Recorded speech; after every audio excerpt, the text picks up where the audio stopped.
Prieks tiem, kas ir klātienē, tiem, kas ir online pieslēgušies, un arī tiem, kas pēc tam ierakstu skatīsies. Mums šodien ir vēlme parunāt par aprits ekonomikā, varbūt ne tik diezgan cilvēku tēmu, varbūt starp praktikiem diezgan cilvēku tēmu, bet uz ārpusi parasti runājam par pārstrādāt, kā to izmantošanu. Bet, lai to visu darītu, mums ir vajadzīgi dati un pieejamība tiem datiem.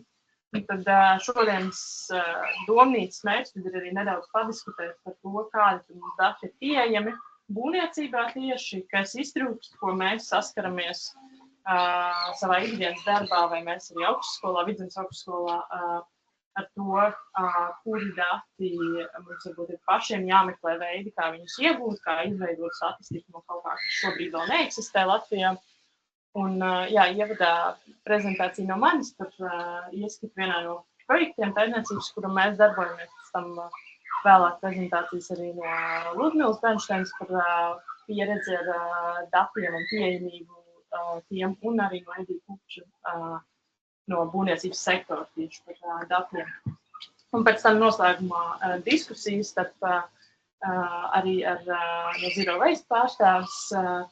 Kopā parunāsim par tām iespējām, to, ko mēs saskatām, gan no šodien dzirdētā, un varbūt vēl kādas pieredzes par to, kādi dati un kā risināt to pieejamību vai nepieejamību. Mēs augstskolā, protams, fokusējamies uz ilgspējīgu būvniecību, bet no tās, bieži varbūt dzirdēts vidzemes augstskola un koku būvniecība, bet mēs pieķēršies arī tēmām par aprits ekonomiku un mana ekspertīze tieši šajā lauciņā ir, un pastāstīšu nedaudz par materiālu pieejamības un plūsmu kartēšanu, kas ir tematika, ar kuru mēs šobrīd strādājam. Es domāju, ka nevienam nenoklātesošiem attālināti nav jāsaka, kāpēc mums vispār ir jātaupa resursi, vai arī nav ilūzija par to, ka mēs Latvijā dzīvotu ļoti zaļi un resursu taupīgi. Mēs esam daudz mazāk taupīgi ar mūsu resursiem, kā varbūt citvieta Eiropā. Un gada pirmajā ceturksnī jau mēs esam iztērējuši savus resursus. Un mēs bieži runājam par to, lai būvniecības ilgspēju veicinātu, būtu vajadzīgs būvēt vairāk no koka, jo koks uzglabā oglekli savā augšanas periodā. Un tad ar koka ēkām mēs varam kaut kādu šo te apjomu no gaisa atkal ietvert ēkās, kas ir izlaists no emisijām. Bet tas, ko mēs varbūt nedaudz par maz runājam, ir kā tas apjoms, cik daudz emisijas jau ir mūsu pilsētās, mūsu ēkās, jau cik daudz mēs esam radījuši, un tas viss ir jau uzbūvēts, un šie materiāli viss ir apkārt. Un tad, kad mēs runājam par esošā izmantošanu un demontāžu un atkārtot izmantošanu, un te varbūt liekot uzsvaru nevis uz pārstrādi, bet tiešām atkārtot izmantošanu, ļoti bieži es esmu kā arhitekts saskārusies ar to, ka cilvēki iedomājās, ka šis ir tas vizuālais skats, par ko mēs runājam, ja mēs izmantojam materiālus atkārtot. Bet realitātē, ja mēs gribam iet uz kaut ko lielu, atkārtotai izmantošanai ir arī iespējama estētika, kas varbūt arhitektam būtu patīkama un dotu dizaina brīvību. Šī ir ēka Dānijā, kur ir otrais izmantotiem materiāliem un tiešām mēs pārstrādātiem, otrais izmantotiem, demontētiem. Bet, lai šo izdarītu, mums ir jāzina, tīpaši arhitektam, projektētājiem, kādi materiāli ir pieejami, kādā apjomā, kurā brīdī, no kurienes un tam līdzīgi. Tikai tad mēs varam projektēt. Jo, projektējot no jauna, mēs zinām, kādus materiālus mēs varam pasūtīt, bet tādas pašas mums zināšanas ir vajadzīgas par to, kas tad mums vispār ir pieejams. Ja mēs nezinām, protams, mūsdienu digitālās tehnoloģijas var palīdzēt būvēt arī ar to, ar ko mēs nezinām. Šis ir no Šveices piemērs, kā būvguruži ar speciālu datoru aprēķinu palīdzību tiek salikti kopā atpakaļ sienu veidojot, bet tam ir sava estētika. Un tas, ko es iepriekš minēju, ne visiem varbūt tā ir tā patīkamā. Un, lai šos datus veidot un iegūt, tas pirmais, ko mēs ķeramies klāt, mums ir jāsaprot ēkas dzīves cikls. Viens ir uzturēšana, bet tad, kad mēs kaut ko atjaunojam, nomainam un šajos ciklos mēs varam dabūt kādu materiālu jau ārā no ēkas, vai mēs kaut ko jaunu pieliekam klāt. Un tad ir jautājums pie tādām pārbūvēm, vai mēs varam dabūt veselus elementus ārā, bojātus, vai mēs viņus varam atkārtot izmantot, pārstrādāt un tam līdzīgi. Un pieeja būvniecībā, un ne tikai būvniecībā, vispār par materiāliem runājot, ir materiālu plūsmu kartēšana, kas palīdz saprast, no kurienes mūsu materiāli ir nākuši un kur tie potenciāli varētu iet. Un šeit ir par visu Eiropu statistika, ne tikai būvniecība, vispār par visiem mūsu materiāliem. Mēs redzam, ka mēs neesam apritīgi, jo pašā sākumā redzam, ka lielākā plūsmu daļa nāk no dabīgie resursi jauni iegūti, apjoms milzīgs, un materiāla noglabāšana, materiāla izmantošana, tālāk noglabāšana arī milzīgs apjoms. Mēs lietas izmetam, mēs neieliekam atpakaļ tajā ciklā, kur te varbūt ir caur šo te pārstrādi parādīts. Šādu pašu pieeju mēs varam veidot par ēkām, bet tas ir nedaudz sarežģītāk, jo mums ir jāsaprot vispirms, cik tad kaut kur ir bijis ielikts iekšā. Un tajā mirklī, kad mēs saprotam, no kā ēka sastāv, tad ir piemērs no pētniecības projekta Somijā, kurā tika analizēts vairākas ēkas, un no vienas konkrētas ēkas tad tika skatīts, kā šos materiālus varētu tos, kurus saņem no demontāžas, kā viņus var izmantot atkārtot. Un to sauc par materiālu kaskadēšanu.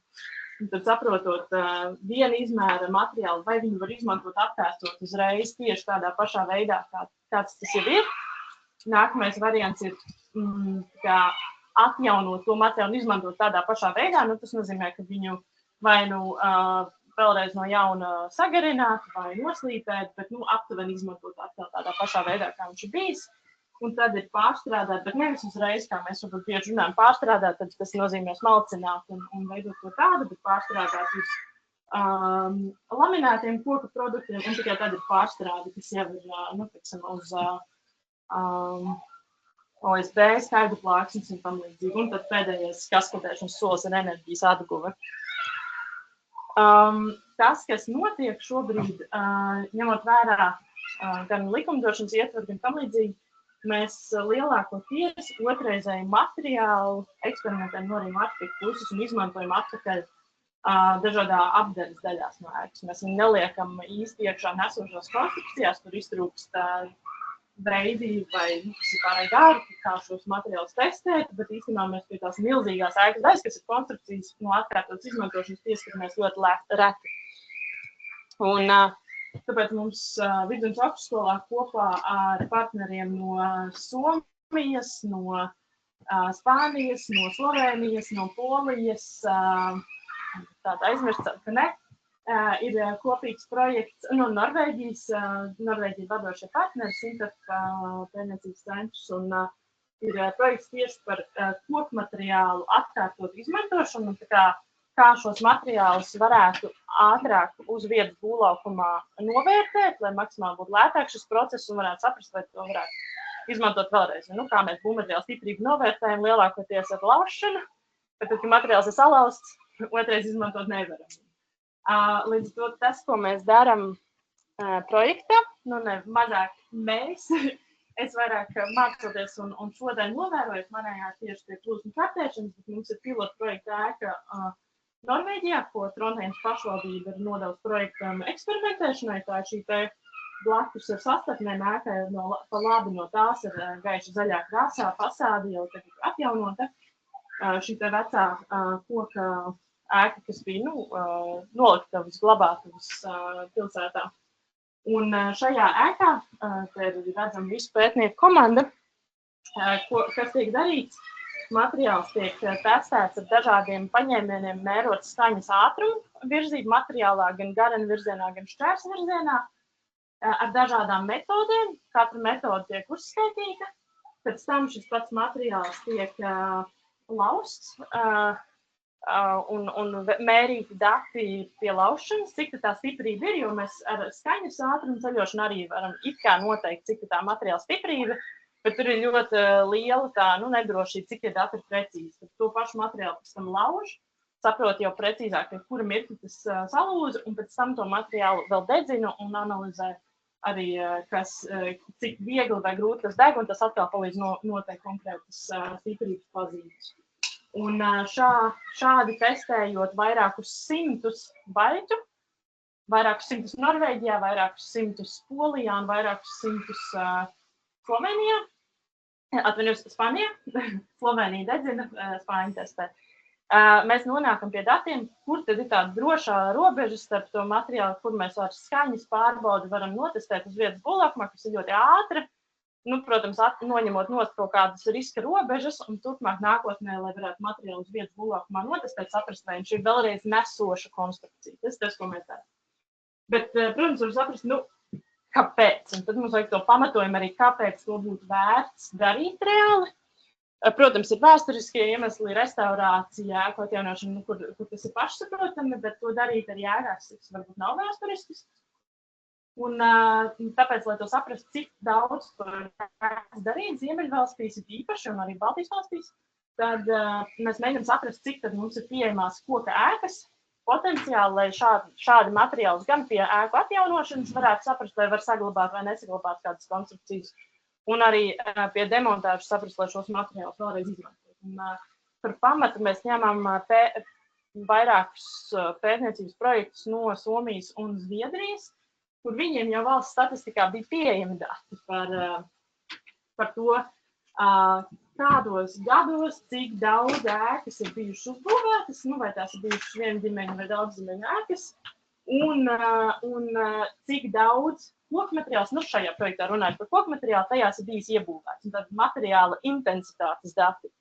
Un šos datus viņi vidēji katrā 10 gadē zina, cik daudz ir bijis iebūvēts uz kvadrātmetru ēkas. Nu, zina arī kopējos kvadrātmetrus katrā 10 gadē, cik ir bijušas ēkas uzbūvēts, un ļoti skaisti var saprast, kuras ēkas, nu, skatoties, pa lielam ir nodzīvojuši savu mūžu un nav bijušas kultūra vēsturiski vērtīgas, pienākusi ir demontāža, un saprast, no kura vecuma ēkām tad varētu nākt šis materiāls, un tad arī saprast, vai tie būs guļbaiti, vai tie būs stātņi, vai kādas konstrukcijas visdrīzākais varētu atgriezties tirgūs. Nu, jā, ņemot vērā, ka šie dati jau viņiem ir, tad viņi tālāk saprot arī par periodiem. Guļbaļķu ēkas bija līdz 1940. gadam. Tad bija nākamās konstrukcijas, kas bija 40. 60. gadi, un rūpnieciskā ražošana viņiem no 60. gadiem sākās. Līdz ar to viņi jau aptuveni saprot, tad viņi ir paņēmuši to gan manuāli vadot iekšā tipiskākos vienģimeņu ēku stāvu plānus, un no tiem tālāk aprēķinot datus un jau uzmodelējot vairākus desmitus ēkas un vēlreiz izvēlkot vidējos datus. Nu, tāda ir tā pieeja, bet ļoti liela statistiskā bāze. Un tad, beidzot šo modelēšanu, arī saprotam, ir tipiskākie materiāli, kas šo periodu ēkās bija, tipiskākās dimensijas. Protams, tur būs neprecizitātes, bet šo informāciju jau pēc tam potenciāli arī projektētais nākotnē aptuveni var saprast, vai tur nāks ārā guļbaļķi, vai tur nāks ārā dēļi, vai tur nāks ārā tomēr nu, jau tādas nopietnākas sijas, stātņi, vēl kaut kas. Tad mēs nonākam pie Latvijas, kur mums bija paredzēts projektā darīt šo pašu soli, jo mēs apskatītos, kas tad mums ir ēkās, un pēc tam veiktu ēkas būvniecības visi ciklu dzīves ciklu aprēķinus, lai saprastu, cik daudz oglekļa mēs varam ietaupīt caur šādiem procesiem, un tad atrast to izdevīgumu, ne tikai ekonomisku, bet arī vidas izdevīgumu tajā procesā. Pret ko mēs atturāmies, mums statistikā datu nav. Lai mēs nonāktu pie tiem vispār Somijas un Zviedrijas izēju datiem, mēs samazinājām periodu, mēs sapratām, ka mēs skatīsimies tikai šobrīd uz guļbaļķiem, un tad salīdzināsim, cik tā konstrukcijas mums ir līdzīgas ar Somiju, un tad tālāk jau skatīsimies tālāk. Mēs ņemam ēkas, kas ir līdz 1940. gadam, jo pēc tam bija, sākoties okupācijai, tradicionālā būvkultūra netika tālāk īstenota, līdz ar to mēs aptuveni to 40. gadu kā robežu ņemam, un pēc tam paskatīsimies uz rūpnieciski ražotiem koku karkas ēkām no pēdējiem gadiem, kas mums ir populārāka veida atkal. Un mēģināsim šo te datus izveidot no tā. Tāda datu ievākšana reāli pie nēsošas statistikas ir tāda, ka mēs ejam arhīvā, bet arī dažādos no arhitektūras mākslinieckās izpētes un dažādiem citiem uzmērījumiem no ēkas.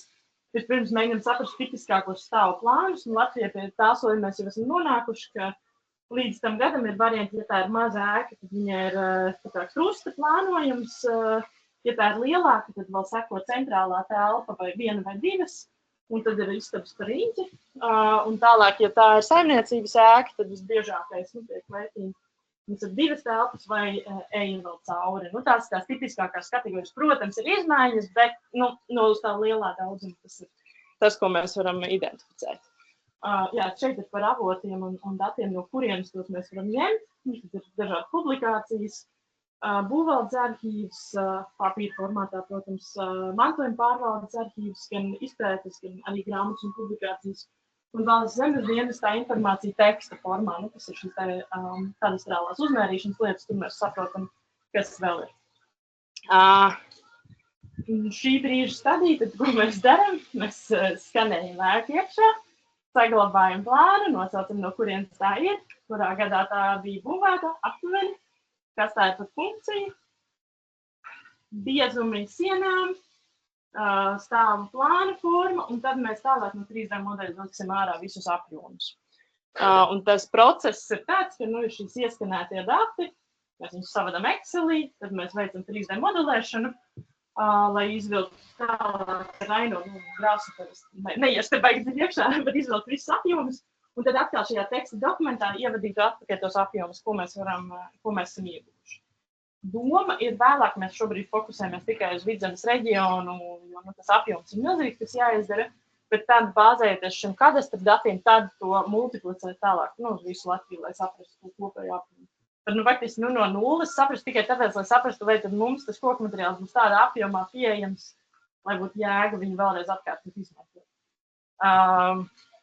Tas bija īsts ieskats tajā mūsu pētnieciskajā darbā un trūkstošajos datos, un kā mēs tajā pieejam, un tad es aicināšu Ludmilu stāstīt, Ludmilu stāstīt tālāk.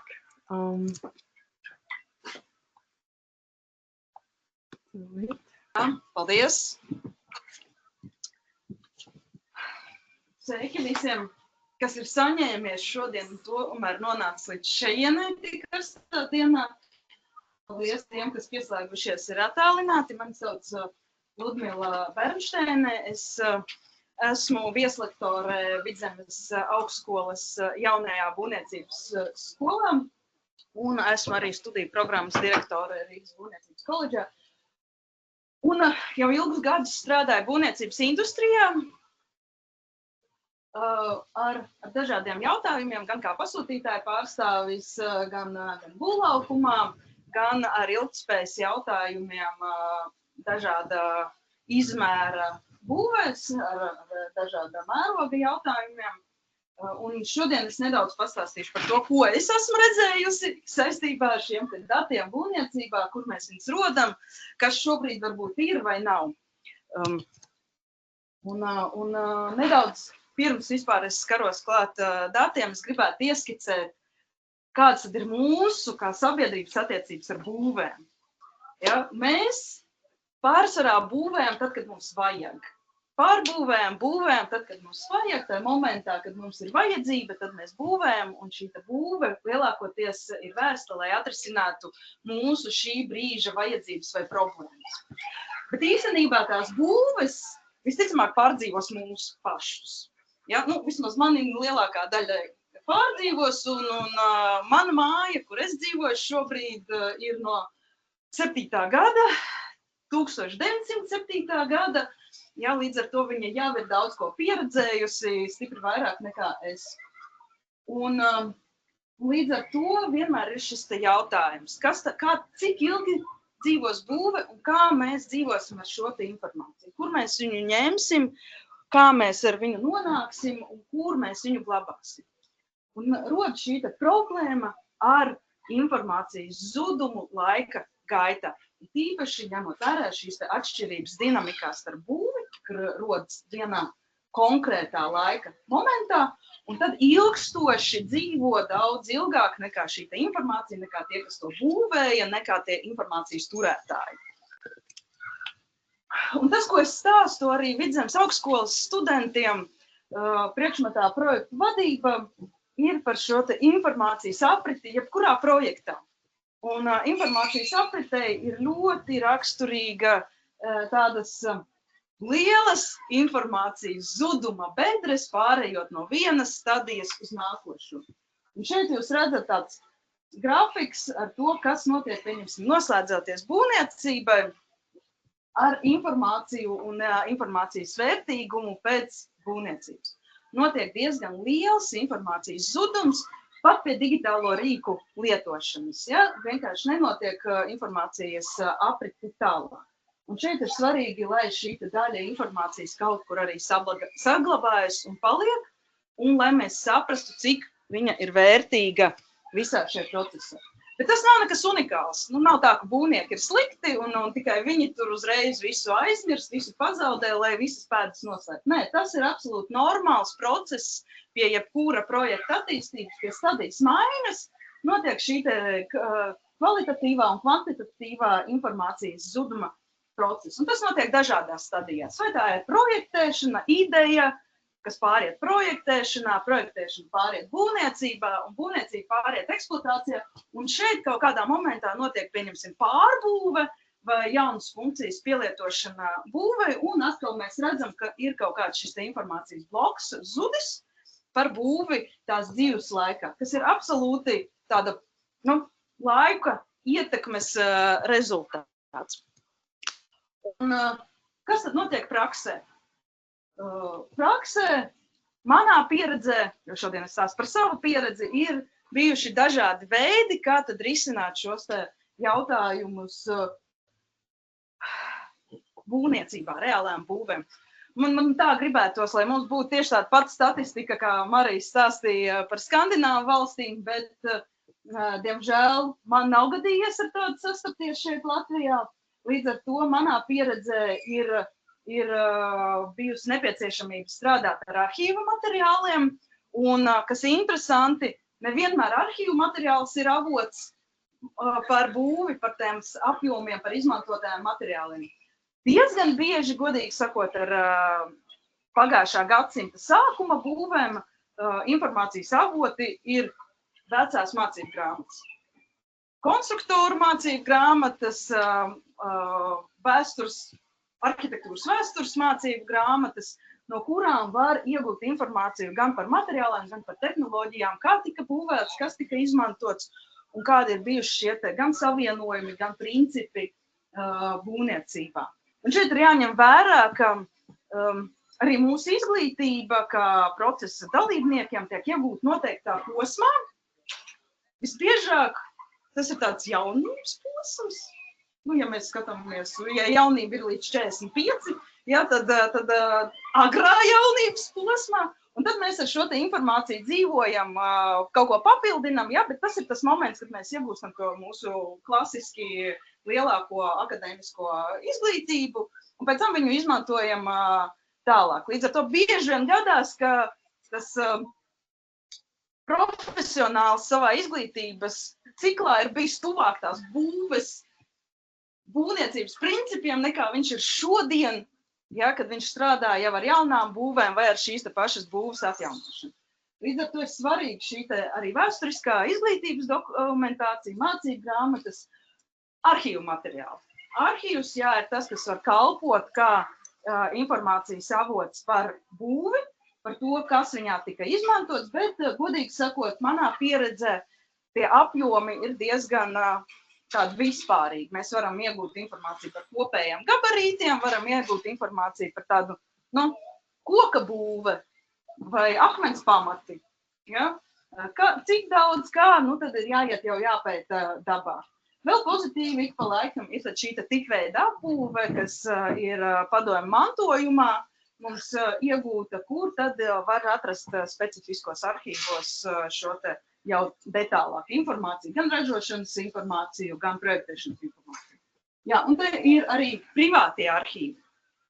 Manā pieredzē ir gadījies tā, ka ir nepabeigtas būves, kurām teorētiski, spriežot pēc likumdošanas, vajadzētu būt saglabājušies arhīvi par šiem te izmantotajiem materiāliem, viņu īpašībām, projektēšanas principiem, bet nevienmēr šī te informācija saglabājas. Šeit vislabāk tad ir vērsties pie šiem te iepriekšējiem procesa dalībniekiem, jo viņiem varbūt saglabājies privātais arhīvs, kurā ir šī diezgan detālā informācija par to, kādi materiāli ir bijuši izmantoti, kādi iebūvēti, kādi darbi pieņemti, nepieņemti. Dažreiz ir saglabājušies būvdarbu žurnāli, kur ir piefiksētas materiāla piegādes uz būvlaukumu. Bet, godīgi sakot, nevienmēr tā informācija ir atjaunojama tādā kvalitatīvā apjomā, lai ar to varētu strādāt. Dažreiz tad mēs pieņemam tās konstrukcijas ļoti vienkāršoti, ar ļoti lieliem drošības koeficientiem, lai viņas izmantot tālāk. Nevaram ar tām strādāt pilnvērtīgi, jo iztrūks šī te kaut kāda būtiska informācija, lai novērtētu drošumu. Princips jau vienmēr ir ļoti vienkārši. Mums pamatā ir jānodrošina būves drošība. Ko tad es gribu pateikt par šī brīža jautājumu? Es gribētu akcentēt, ka ne viss ir tik slikti, kā varētu likties. Mēs esam pastrādājuši kā sabiedrība diezgan labi. Mums šobrīd ir rīks, lai ievāktu šos te datus, lai viņus uzglabātu, un viņš ir diezgan labs. Tā ir visa informācijas sistēma, būvniecības informācijas sistēma, kura šobrīd tiek lietota būvniecības procesā, kur tad pēc būtības tiek centralizēti apkopota visa informācija par būvēm, kādas viņas ir, uz kādiem pamatiem, proti projekts, viņas tika būvētas, kādas ir bijušas prasības šīm te būvēm, un šī te informācija ir tiešām diezgan detāla, kuru var redzēt diezgan labus datus. Un šeit es bišķiņ jums tad parādīšu, ko tad mēs varam ieraudzīt šajā te BIS sistēmā. Šādi izskatās šis te BIS sistēmas ekrāns. Tad tur mums ir gan iesaistītās personas, gan būvdarbu žurnāli, gan būvprojekts, gan skaņojumi. Materiāla skaņojumi. Mums ir gan ikdienas darbi piefiksēti, gan arī ievestie būvlaukumā materiāli, kas izmantoti, testēšanas pārskati, darbu pieņemšanas akti, arī būvniecības atkritumi, kas izvesti no objekta. Šie te visi dati mums ir elektroniski, viņi glabājās šeit sistēmā. Viņu var redzēt šobrīd gan pašā būvniecības procesā, gan arī būvniecībai noslēdzoties šiem te galvenajiem darboņiem, pasūtītājiem, būvniekam un būvuzraugam, kā arī projektētājiem, ja nemaldos. Ir pieeja šai te informācijai, un viņi redz, kādi dati tas tur ir, un var tos paskatīties arī tālākā būvs eksploatācijas laikā. Kā arī tad daļa no šīs te informācijas, es ļoti ceru, nokļūst arī tālāk mājas lietā vai vismaz eksploatācijas lietā. Es nevarēšu pakomentēt, nezināšu, cik tālu no tās informācijas tiek pārnests eksploatācijas laikā. Bet, ja mēs runājam par šo te datu precizitāti, tad tie ir diezgan augstvērtīgi dati, jo mēs redzam visas materiāla plūsmas, kas ir nākušas iekšā būvlaukumā, kuras ir izmantotas šeit būvniecības procesā. Proti, mums ir ikdienas ieraksti par saņemtajiem materiāliem, par viņu daudzumu, piegādātāju. Un ne tikai.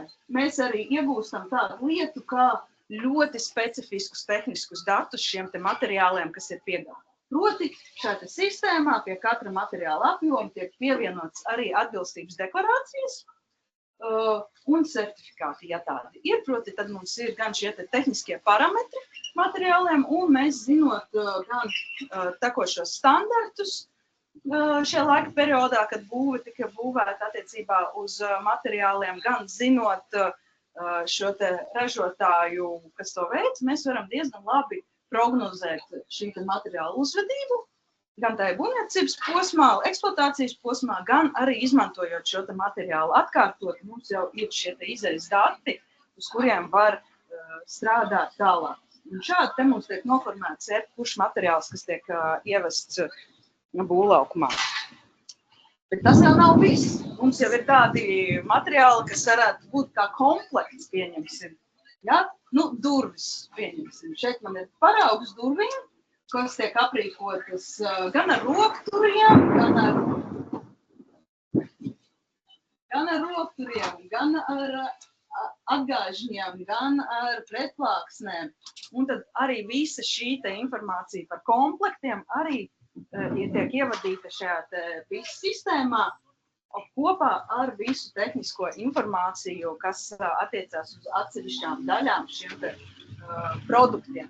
Līdz ar to atkal mēs esošai būvē, kura ir vadīta un būvēta, dati ir vadīti BIS sistēmā, mēs jau redzam mums ir milzīga datu biblioteka par visiem materiāliem, kas šai būvē atrodas, un visiem produktiem, kas šai būvē atrodas, kurus tad mēs varam rēķināties par tālāko izmantošanu. Kaut kur man slaids pazuda. Jā. Vajadzēja man te būt vēl vienam slaidam par atkritumiem, bet tad es pieminēšu bišķiņā par atkritumiem. Tieši tāpat kā ar materiāliem, tieši tāpat BIS sistēmā tiek vadīti atkritumi, un šie atkritumi uzrādās gan kā šķirotie vai nešķirotie, attiecīgi gan kubi, gan apjomi, kas ir kaut kādas citas grupas, arī tie tiek vadīti iekšā šai procesā, un mēs teorētiski jau šodien apstrādājot to informācijas daudzumu, kas mums ir sakrājies šo pāris gadu laikā, 3, ja nemaldos, vai 4, kad mēs strādājam, būvējam, liekam visu informāciju BIS sistēmā, mēs diezgan labi teorētiski varētu pateikt, cik mums ir statistiski vidējais atkritumu tonu vai kubikmetru daudzums uz uzbūvēto kvadrātmetru, kā valstī, ņemot vērā mūsu praksi. Jau šie dati tādai tālākai analīzē mums ir. Mēs arī zinām, ja mēs apstrādājam šos datus, mēs varam uzzināt, cik daudz mēs patērējam dažādas grupas, kādām mēs dodam priekšrocību materiālu, vai tām būvēm, kas jau ir diezgan svaigas jaunākas. Bet ir arī izaicinājumi visā šajā procesā, jo viens ir uzkrāt datus, ja, bet, kā jau es minēju, visiem datiem ir šī dabīgais zudums. Līdz ar to ir izaicinājumi, par kuriem mums būtu jādomā tagad. Viens no lielākajiem manā skatījumā ir, kā šos datus glabāt un kā viņiem pieiet. Atcerēsimies savu jaunību, pusauģu gadus. Es rakstīju dziesmas diskos. Šobrīd es savam datoram vairs nevaru atrast, kur man viņam tos diskus ielikt. Jā, vēl daži diski man ir palikuši mašīnas vajadzībām, jo tur vēl vecais diskdzinis ir iekšā, jā, bet tas arī ir viss. Jā, tad jautājums ir par to, kā šie dati glabāsies turpmākos 20, 50 gadus vismaz. Jā, tā, lai viņus varētu izvadīt un lietot atkārtoti. Ja mēs runājam par ēkām kā materiālu bāzi, kā to, kur mēs varam vēl paņemt materiālus tālākai būvniecībai vai apritei. Otrs lielais izaicinājums ir šo datu izmantošana tālākajā dzīves ciklā, un jebkura būve diezgan tuvu šajā savā dzīves posmā saskarsies 5, godīgi sakot, 10 gadu robežās, jebkurai būvei vajadzēs kaut kāds atjaunošanas darbus, plānojuma izmaiņas, kur mēs atkal runājam par to, ka jau šos esošos materiālus mēs ņemsim ārā vai pārvietosim iekšbūves, jā, vai metīsim ārā, un mums būtu jāatjauno šī informācija būvē par to, kas tur ir, vai viņi tiek izmantoti, netiek izmantoti, vai arī atvērt šos datus un teikt, jā, mēs plānojam, pieņemsim biroja pārplānošanu, un mums radīsies tik daudz paklāja vienības, tik daudz metāla profili, tik daudz koka elementi, un mēs varam meklēt šiem materiāliem tālāko pielietojumu. Un šeit mēs pieņemsim tāda tipiskā biroja ēka, biroja vienība, dzīvo 5 līdz 10 gadus savā interjera iekārtojumā. Pēc tam notiek diezgan bieži šī gan nomnieku maiņa, un līdz ar jaunu nomnieku notiek arī pārplānošana un materiālu būtībā izmešana. Ja, bet arī dzīvokļiem tieši tāpat mēs ik pa laikam vēlamies kaut ko pamainīt, atjaunot, pārplānot, kur arī rod šī nepieciešamība pēc datu atjaunošanas jau esošā sistēmā. Un trešā lielais izaicinājums no manas skata punkta ir vēsturisko datu tās grupas, pa kuriem mums nav šobrīd viss sistēmā, kas ir vislielākā grupa, jo šobrīd mums ir ļoti maziņa grupa ar datiem, viss sistēmā, bet lielākais tirgus šobrīd nav aptverts, lielākā kvadrātmetra nekustamajiem īpašumiem. Ja, tur būtu jādomā, kā mēs varētu pie jebkura procesa, kas sākas ar šo būves pārveidi, integrēt sistēmā iekšā jau esošo materiālu datus, vai tie būtu materiālu auditi, ja pirms mēs vispār ķeramies klāt pārbūvei vai pārbūves plānošanai, vai tie būtu apsakojumi detālāki par šiem materiāliem, materiālu vērtībām. Tos arī būtu jāintegrē visā šajā procesā. Un šeit vēl parādās tāda zināma riska grupa, tā sauktais vecie jaunie projekti, kuri ir 10, 30 gadus jauni, veci, ja, kuri liekas it kā jau tā būve tā kā jauna, ja, 8. gads pirms krīzes būvniecība, ja, it kā jau jaunie projekti, ja, bet šodien mums ir 25. gads, tātad viņiem jau ir no cik gadi 8, ne vairāk, pat pēdējiem ir 8 un jaunākiem ir 15 un vairāk, ja, kur arī jau ir šī stadija, kad būtu jāmaina kāda stāvvadi, kad estētika telpās ir nolietojusies un būtu jāmaina vai nu plānojums vai segumi, pieņemsim tās pašas grīdas nolietojušās, ja, vai krāsojums vai plānojums vienkārši jau ir novecojis kā tāds no mūsu uztveres un vajadzībām. Ja, tad arī šīm būvēm būtu svarīgi nezaudēt šo iekļaušanos datos, jo šie procesi, kuri var tikt veikti saimnieciskā kārtā lielā daļā, ja, un neatspoguļoties būvniecības administratīvajos procesos, viņi tik un tā rada noteiktu materiālu plūsmu. Šajā gadījumā lielākoties tie ir būvgruži vai būvatkritumi, kā tagad to sauc. Ja, bet svarīgi būtu, lai mēs nepazaudētu arī šī segmenta informāciju par to, kas tad pamat šīs būves, ja, un kur tas tālāk notiek. Lūk, ko es gribētu kopsavilkumā nedaudz pateikt. Es gribētu pateikt, ka man ir milzīgs prieks, ka mēs kā nācija esam ļoti labi pastrādājuši attiecībā uz šī brīža būvniecības procesu informācijas apkopošanu. Mums tiešām ir liela informācijas plūsma, ļoti daudz datu, ar kuriem varētu nākotnē tālāk strādāt. Mums, protams, būtu jādara ar viņiem kaut kas, jā, bet mēs esam prātīga un atapīga nācija. Mēs jau sen kā zinām, kā izmantot lietas atkārtoti. Mēs zinām, kā atrast to, kas citam ir atkritums. Mēs zināsim, kā atrast tam pielietojumu, un mēs to praktizējam. Ļoti daudzās vietās es redzu šo tādu krēslas biznesu vai praksi, kur ir labs materiāls, pielietojams materiāls, kurš nespēja atrast tādu tīru, labu ceļu nozarē, ja, lai atkal nonāktu apritē, un šobrīd ir tādā pelēkā zonā, ik pa laikam pamet būvlaukumu kā būvniecības atkritums, bet reāli tiek izmantots vai skaitās būvniecības atkritums, bet ir iegūs noteiktu biznesa modeli turpat būvlaukumā ietvaros, un mums varbūt vajag to beidzot celt gaismā, teikt, redziet, mēs jau esam atrisinājuši jautājumus, kas saistīti ar materiālu apriti, mēs to vienkārši nesakam, mēs to nepublicējam, bet varbūt ir laiks to darīt. Varbūt ir laiks runāt par to, ko mēs mākam, par to, ko mēs jau esam atrisinājuši. Paldies!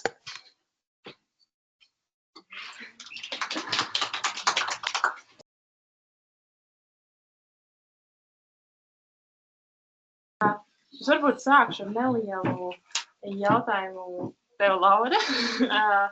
ņemot vērā, tagad mēs no prezentācijām, bet varbūt kāda tev ir pieredze, pāris vārdos par to datu pieejamību vai nepieejamību no tieši savas perspektīvas. Jā, labdien visiem.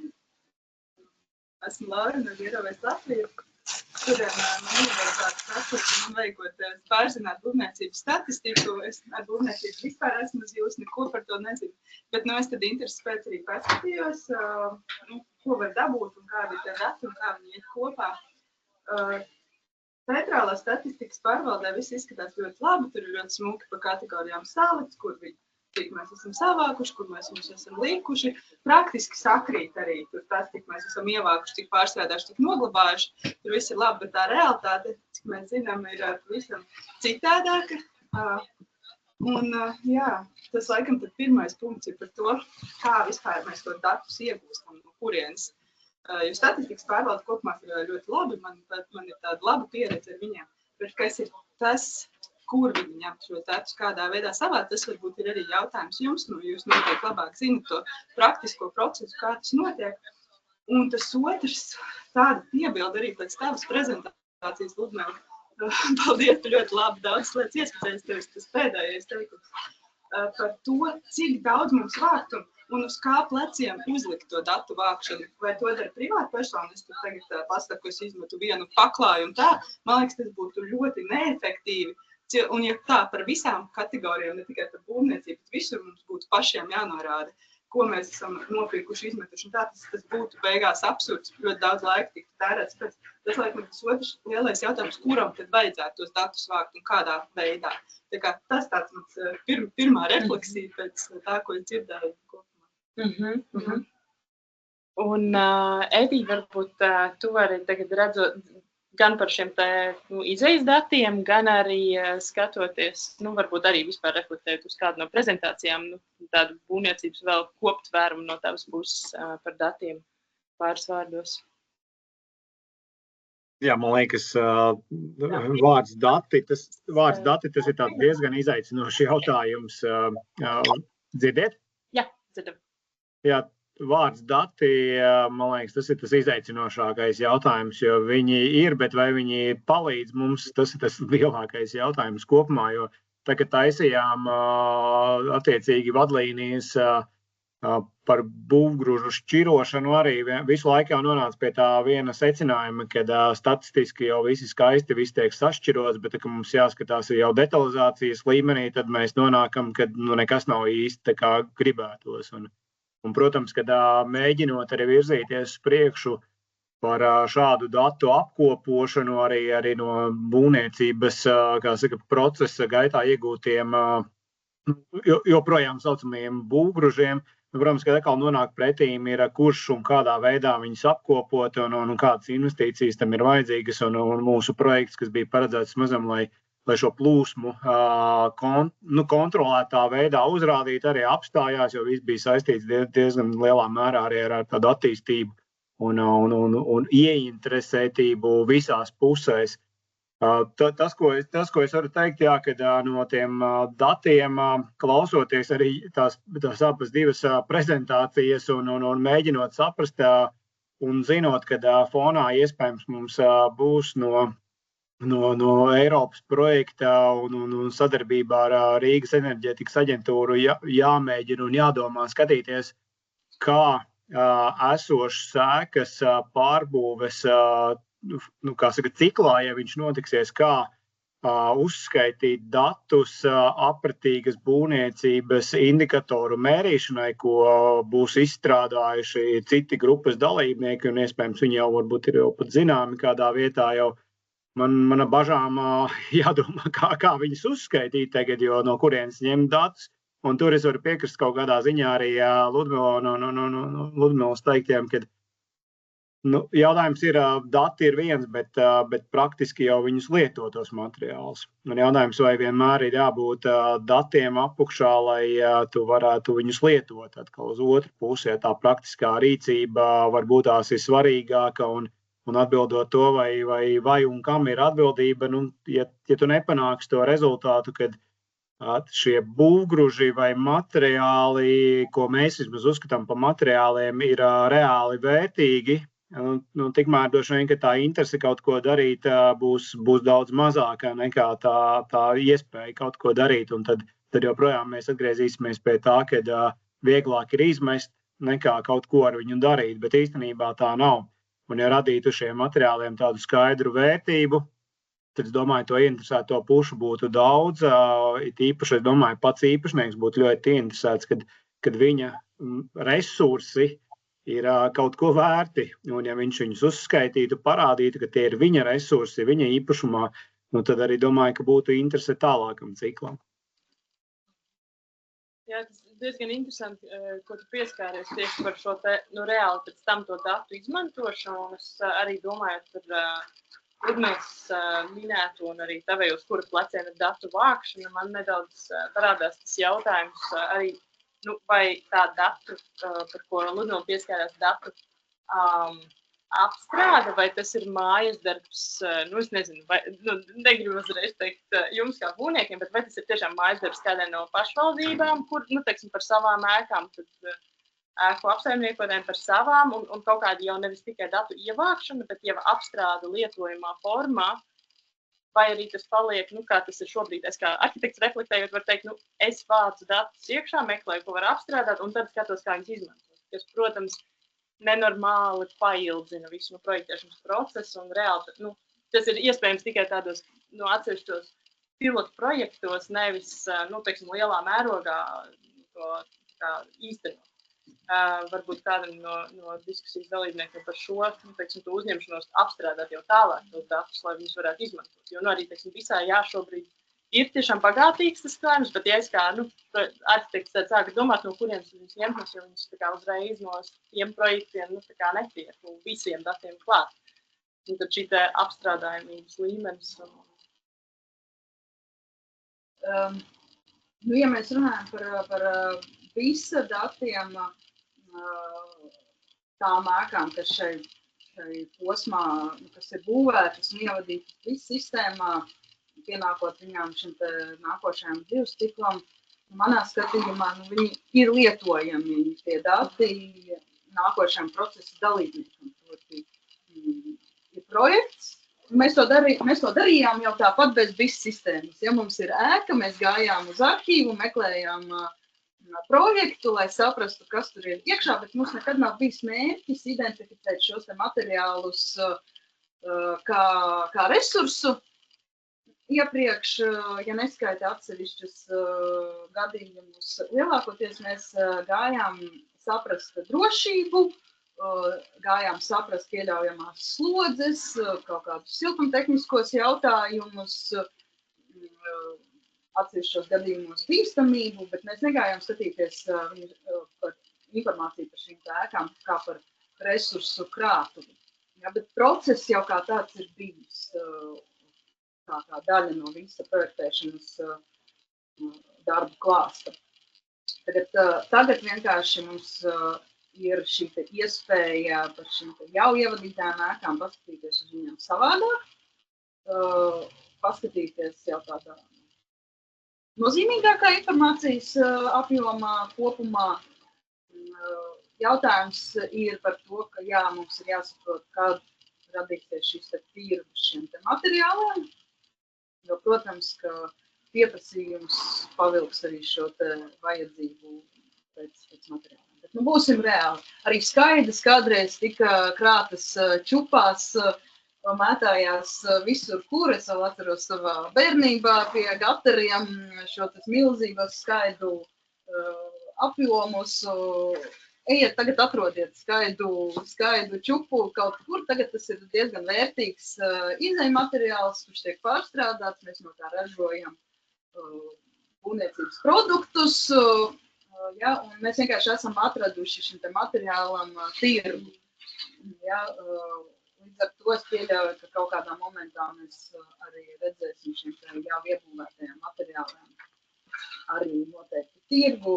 Tur parādās, ik pa laikam parādās tā kulāros, tā neafišējot Latvijas vecās būves šķūnīši jau ļoti veiksmīgi tiek jaukti ārā un eksportēti, kā ļoti vērtīgi stabilizējusies koksne. vēsturiskā par ļoti lielām naudām, tieši tāpat arī mūsu vēsturiskie ieģeļi straujiem tempiem pamet valsts robežas, nezinu gan kādā juridiskā statusā, ja, bet šāda prakse ir, ja, mēs par to nerunājam, bet šāda prakse ir, līdz ar to šie materiāli jau ir atraduši savu tirgu. Ja, un līdz ar to, nu, man liekas, ka tiešām ir tāds jautājums par to, kad mēs ieraudzīsim vajadzību, un tad mēs arī sapratīsim, ka jā, mēs to darām, mēs to apstrādājam un mēs to lietojam. Šobrīd mums būtu svarīgi nepazaudēt šos te datus, jo, nu, tādā 20 gadu griezumā, godīgi sakot, mēs jau diezgan daudz ko zinām par materiālu. Ja, mums ir diezgan standartizēti risinājumi Eiropas ietveros, mums ir Eiropā regulējums bijis, mēs varam pa 5 gadiem diezgan labi pateikt, kādas ir bijušas prasības noteiktām materiālu grupām, gan uz ražošanu, gan uz viņu tehniskajiem parametriem. Ja, līdz ar to mēs diezgan daudz ko varam spriest par materiālu īpašībām. Jautājums ir par to, cik daudz viņas tās ir zaudējušas eksploatācijas laikā. Ja, tas varbūt ir cits aspekts, ja, bet, godīgi sakot, tirgus ir regulēts jau diezgan pasen Eiropā. Mēs diezgan daudz ko varam spriest no šiem te regulējuma datiem, zinot, kad būve ir būvēta, ja, kādā momentā ir šie materiāli pirkti, mēs diezgan daudz varam spriest jau par šo kvalitātēm. Varbūt tieši jāpēc par to uzglabāšanas formu un ilgumu es biju pats sev arī piefiksējis. Nu, teiksim, dažādās arī zinātniskajās konferencēs, ja skatās uz būvniecības tieši datiem, nu, tad tiek minēts būvniecības digitalizācija, BIM, nu, ideālais veids, kā mēs uzglabāsim tās. Ja es padomāju, pirms cik gadiem es beidzu studēt pirms 6 gadiem. Un tad vēl 5 studiju gadi uz atpakaļ. Nu, tātad pirms 11 gadiem studējot, es sāku vienā programmatūrā strādāt un formātā, tad jau viņas norotēja, tad viņas mainījās, tagad mums ir IFC. Bet mēs tagad nonākam pie kaut kā ļoti vienojoši, tāpat laikā ir jādams, cik viņš ilgi ir tas vienojošais un kurā mirklī mums pēkšņi šķiet, ka ir labāks formāts. Un atkal šis vecais formāts, ar ko jau cīnoties tie jauni vecie projekti, viņi it kā ir digitāli, bet vai viņi ir digitāli un tādi, ka mēs viņus šobrīd varam atkal apstrādāt un izmantot, ir tas jautājums. Un, teiksim, tajā pētniecības projektā mēs piezemējamies tā, ka tā modelēšana notiek, katrs modelē savā vidē, kur ir ērti un tam līdzīgi. Datu fiksēšana beigās ir izklāja lapā, kas ir tāds tā kā jau pārbaudīts, ka tomēr mēs kaut kādā formā atgriezt varam vienmēr. Varbūt tev, Laura, arī kāds komentārs no šīs pieredzes, ne tikai būvniecības, bet vispār skatoties uz datiem un to pārnesi, komentāri par zudumu, par formām, kā viņas nodod. Jā, uzreiz arī atceries, ko tu teici par tiem CD, un man liekas, ka mūsdienās vispār tā ļoti tāda aktuāla lieta, jo mainās. Mēs nezinām, varbūt mēs par 50 gadiem izim ūdeni, kur ierakstīsim, tikai to nevar zināt. Kaut kādā ziņā jau papīrs ir drošākais, tā kā viņš iztur gadu gaitā, vai ne? Un, bet tas, protams, ir jautājums, vai vajag dublēt vai nevajag, jo arī tas digitālais sloks, ir digitāli atkritumi un milzīgais tas apjoms, ko aizņem tie 3D modeļi, viņi ir ļoti smagi. Cik daudz tur serveri jaudas, uzreiz energoefektivitāte vispārējais, vai mēs arī to skatāmies. Un tad, kur ir tas pamatojums, vai tiešām mums vajag tas, ko arī Ludmila jau teica, un mēs pieminējām par to lietojumību. Ja sistēma jau strādā un tā aprite notiek, un cilvēki tur viens otram kaut ko tirgo, iemainās un tā, bet tiešām mums vajag visu kaut kā ļoti konkrēti uzskaitīt, varbūt to var kaut kā vienkārši. Man liekas, ka svarīgāk būtu tagad, kad mums, piemēram, datu nav pieņemsim, tad datu tukšums ir svarīgi ievākt, un saprast vispār, kas tur notiek. Bet varbūt pēc tam mēs varam atslāt uz to datu regulāro ievākšanu, jo mēs esam iemācījušies, mēs zinām, mums ir tas, un tas mums ļauj ieviest sistēmu, kas to apriti veicina. Un tad mēs ik pa laikam vienkārši punktveidā, kaut kādi ik pa laikam, ik pēc 5 gadiem paskatāmies, kas ir mainījies, kur mums kaut kas ir jāpielabo tajā sistēmā, lai nav visu laiku tie masīvie dati jāuzkrāj un jāglabā. Varbūt tas būtu risinājums, un tad tiešām par katru māju kaut kādas elementāras lietas glabāt informāciju. Varbūt veicināt to, ka īpašnieki saglabā nemet ārā un nodod nākamajiem varbūt kaut ko tādu, šķēršus. Un manā ideālajā pasaulē atkritums vispār neeksistētu tādā ziņā, ka nebūtu šī definīcija, ka tad, kad kaut ko nojauc, viņš nekļūst automātiski par atkritumu, viņam ir kaut kāds varbūt starpstāvoklis vai kaut kas, kur tiešām tu drīksti oficiāli tu kaimiņiem pārdot tā kā kleitu vai vēl kaut ko. No privāta personām, man liekas, ka vieglāk tas notiek, ir kaut kāda Facebook, nezinu, grupas, čati, vēl kaut kas viens otram kaut ko nodod, man liekas, ka Cēsīs ļoti labi strādā šādi tipu apmaiņas. Iespējams, ka tajā publiskajā sektorā un lielākajās būvniecības uzņēmumos tas ir stipri sarežģītāk. Tu nevar tā vienkārši kaut ko iemainīt. Un es domāju, ka tur būtu svarīgi ne tikai uz datiem skatīties, bet arī uz vispār likumdošanu, lai tā aprite būtu viegla un ērta, lai nav jādomā par to, kad viss atnāks un kā varētu sodīt, bet tieši otrādi, lai apritīgums un kā mainīšanās būtu tā pirmā izvēle, lai cilvēkiem sliktu droši normāli, lai nebūtu pa kaktiem jāslēpjas. Kā mēs to varam? Un tie dati būtu tikai palīgs, lai šo sistēmu vispār ieviestu, nevis pašmērķis, tur tagad par visu ievākt. Tas ir ļoti laikietilpīgi. Tad, jā, par šo te un reflektēju gan, ko tikko saki par to, arī faktiski pacelšanu gaismā, kas bija tavā prezentācijā, un arī to, ka varbūt tās prakses jau eksistē. Pirms gadiem, šķiet 3 vai 4, man bija saruna ar valsts vīdes dienestu par to, kāpēc nevarētu mēs teikt, ka tas nav atkritums, bet ir materiāls. Un šis ir risks, ka tad šis it kā atkritums, it kā materiāls, tad viņu kāds varētu vienkārši kraut un uzglabāt kā materiālu, un tad mums veidojas vienkārši atkritumu krāvumi kaut kur, un tas lielais risks, ka viņš nonāks vidē. Tāpat laikā, man liekas, šobrīd ar to visu uzskaiti, cik vienkārši būtu projektiem, tāpat man vienmēr patīk izmantot to visu kārti, kur notiek aktīvie būvdarbi, vēl joprojām regulāri vajag materiālus. Es paskatos, kur ir aktīvi būvdarbi, pabraukā riņķīs aprast, vai ir kaut kas, ko varētu teorētiski atgriežamā vēl izmantot. Šajā te pat formā vienkārši radīt iespēju tam būvniekam teikt, šis apjoms šādi materiāli ir pieejami. Tad, ja viņš paliek kā uzskaitē, viņš nepazūd, neviens viņu nepaņēma oficiāli, tad arī tomēr, tad tas aiziet projām. Viņi paņēma, kā tas tā atruna par nonākšanu vidē, man šķiet tāds, varbūt atrunāšanās, lai nedarītu. Es nezinu, varbūt... Tas arī nav arguments. Taču redzēt, ka ir milzīgi kaudze betonu, to nevar noslēpt tā vienkārši. Tādā veidā. Varbūt... Jā, Edī, varbūt es tieši gribēju teikt, šo jautājumu. Jūs baigi labi diskutēt, es laikam mēģinu saprast to risinājumu formātu, jo viss jau notiek, ja mēs skatāmies, ja vēsturiski cauri gadsimtiem mēs esam tos pašus materiālus izmantojuši. Covida laikā pēkšņi visi materiāli bija ļoti labi, jo vienkārši nebija viņam, pēkšņi viss ir vajadzīgs, ļoti aktuāls. Visas pozīcijas, visas vecās ēkas pēkšņi ir aktuāls, jo katram vajag kaut kādu ēku. Un tāpēc varam paņemt kaut vai to pašu, tie tādai domāšanai salīdzinot, tev ir automašīna, kura iziet katru gadu, cerams, kad iziet, protams, un tehnisko apskati, bet tehniskā apskatē ir konkrēti parametri, kā viņai nosaka šo tehnisko stāvokli, drīkst, nedrīkst pārvietoties tālāk, iedodot atkal kaut kādu tālāku termiņu, uz kuru tu vari darīt. Bet uz servisu dodoties, tu jau drīkst detaļas nomainīt arī lietotas. Un neviens tev nesaka līdzi, hei, kā tu tur lietoto detaļu izmantoji, jo visi saprot, ka tā ir detaļa.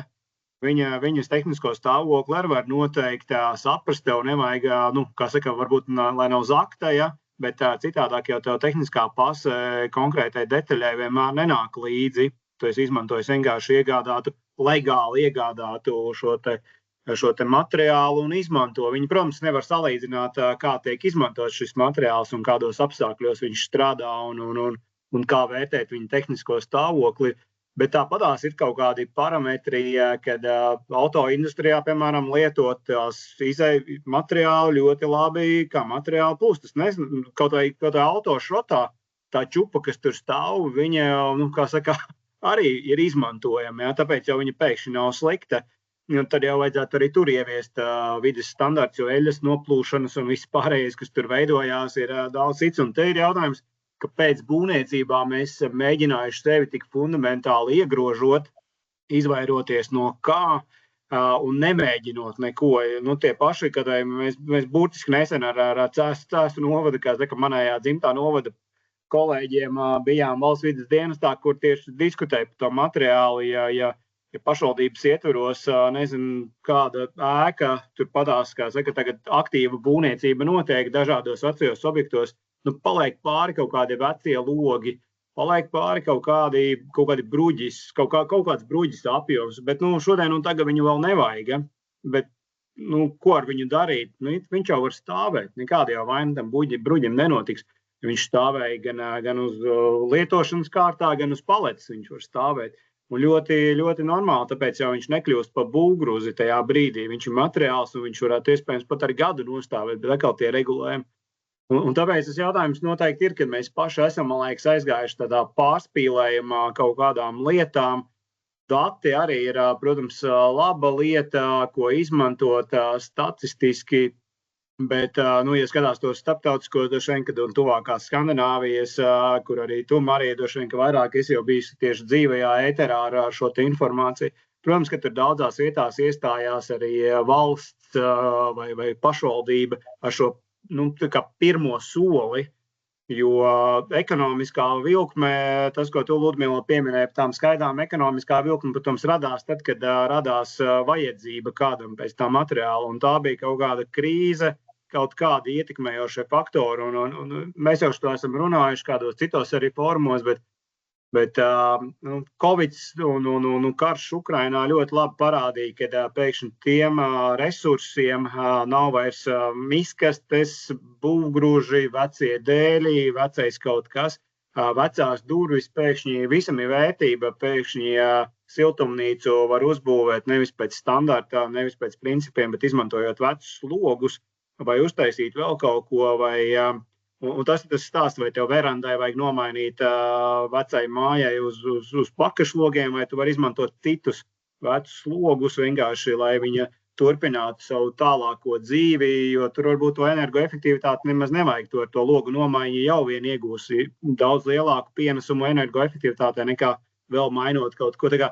Man liekas, tās bailes no mēģināšanas ir lielākas un mēģinājums atrakstīties par katru kustību ir lielākas. Es saprotu, ka padomju laika mantojums, vēl varbūt pirms padomju laika mantojums, varbūt pat būs bez dokumentācijas. Katrā dzīves ciklā pat kartējot, mēģinot saprast, visticamākais tas saturs tajā konkrētajā materiālā arī būs savādāku piemaisījumu, struktūru, gadiem ejot priekšu mainās, bet tas jau nemaina to, ka ķieģels ir it kā ķieģels, ja mēs tā domājam, un viņš ir izmantojams joprojām, un tāpēc viņu nevajag, kaut kur vest projām, pārstrādāt, ja viņš patiešām nav fundamentāli ietekmējoši, tieši kaitīgs. Šajā gadījumā mēs par asbestu un visu to varam runāt. Tur ir skaidrs, saprotams, virziens, kur viņam jābūt, bet viss pārējais, kam nav varbūt šādā toksiskā pieskaņā, vairāk ir bailes no viņa izmantošanas.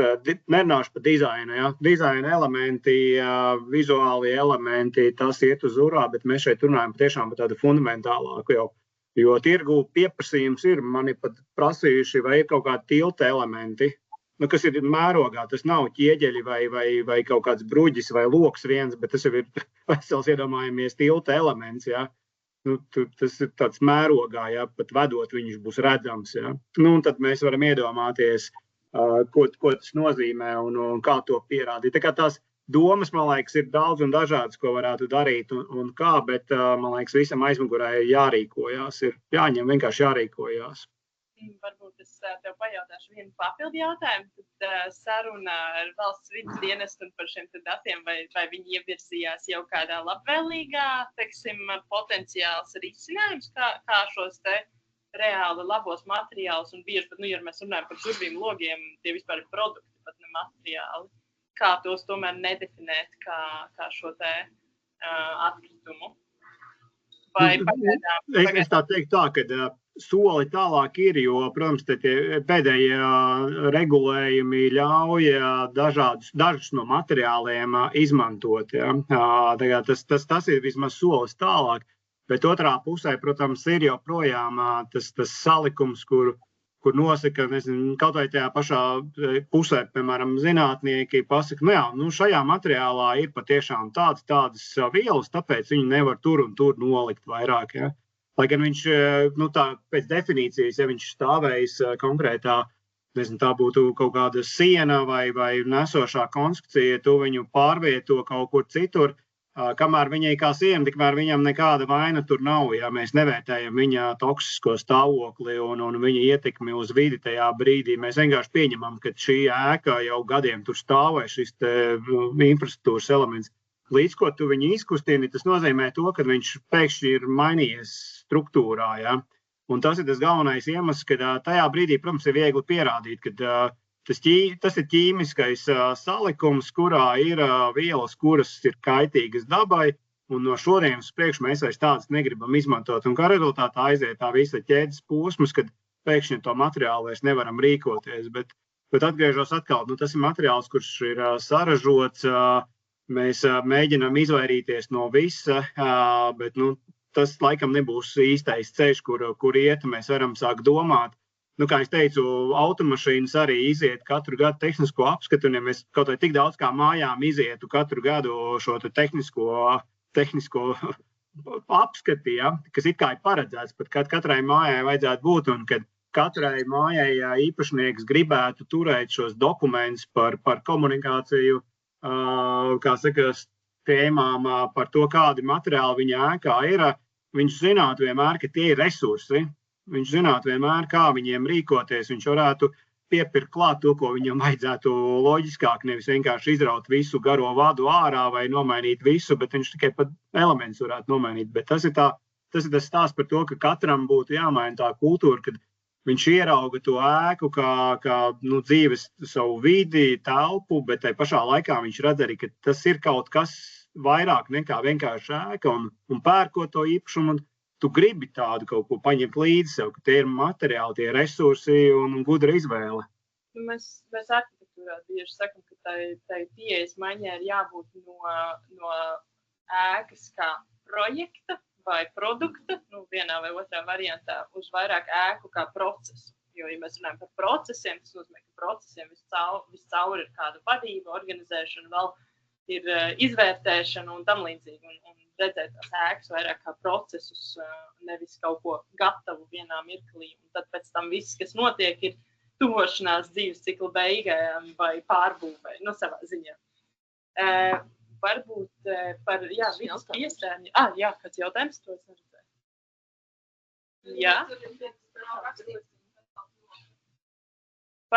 Var droši jautāt kaut ko? Jā, var. Man pacelta roka. Man ir gan jautājums, gan arī piebildes, lai vākt kaut kādu informāciju par materiāliem, kurus pēc tam var izmantot kā resursus remonto darbos vai jaunu būvju būvniecībā.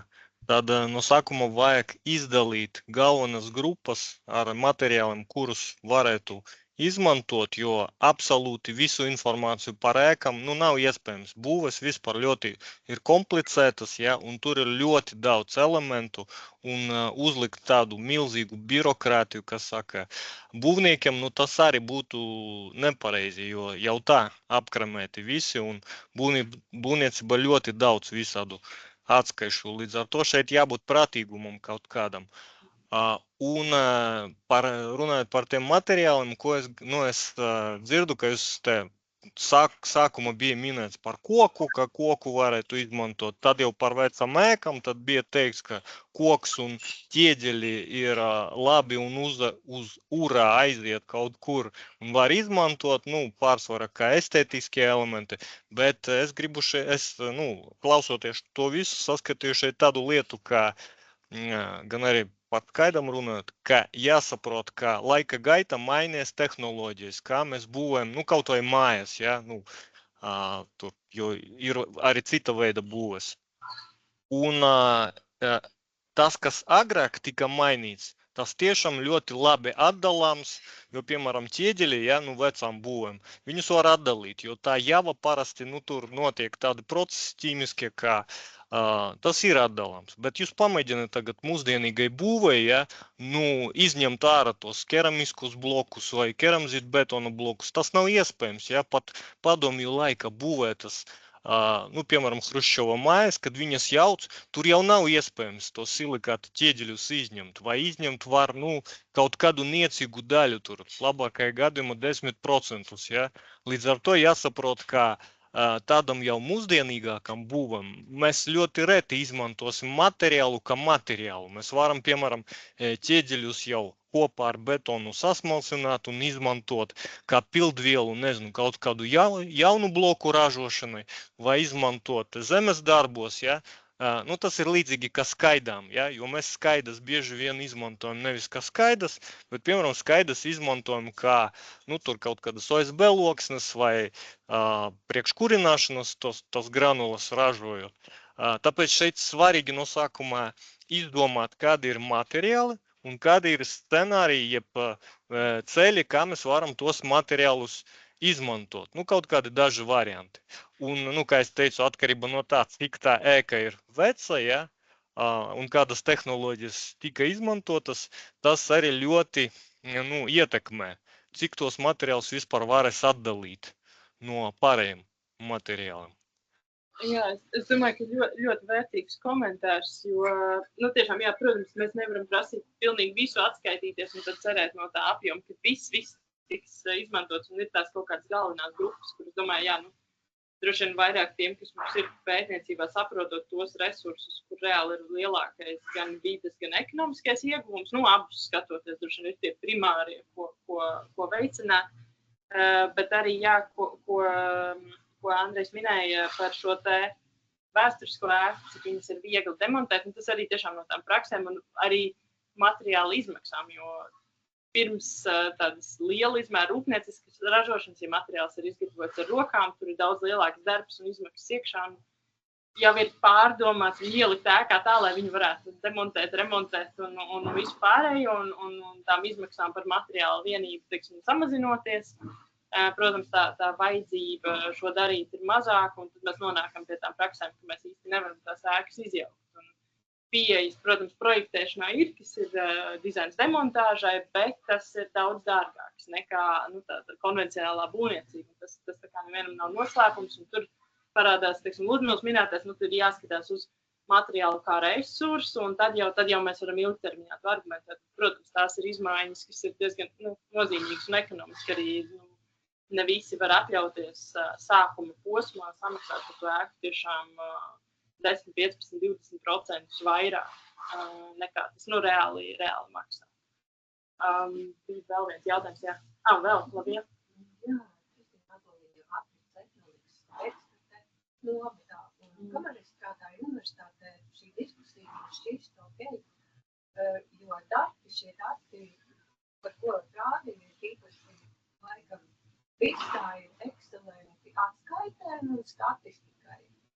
Mans jautājums ir no jūsu pieredzes, kādus, varbūt, datus no sociālās sfēras vajadzētu, lai labāk savest kopā to, kuram paliek pāri, un to, kuram vajag. Un esot kopā ar Edītu valsts vides dienestā, skatoties visā. Otrs jautājums ir, kā visu pārkārtot, lai tas, ko var izmantot atkārtoti, nav zem atkritumu kategorijas. Mums sniedz atbildi, bet ja jūs man parādīt, vai jūs zināt, kur ir tā? Nē, tur ir cits. Un tas nulle palīdz aprits ekonomikai.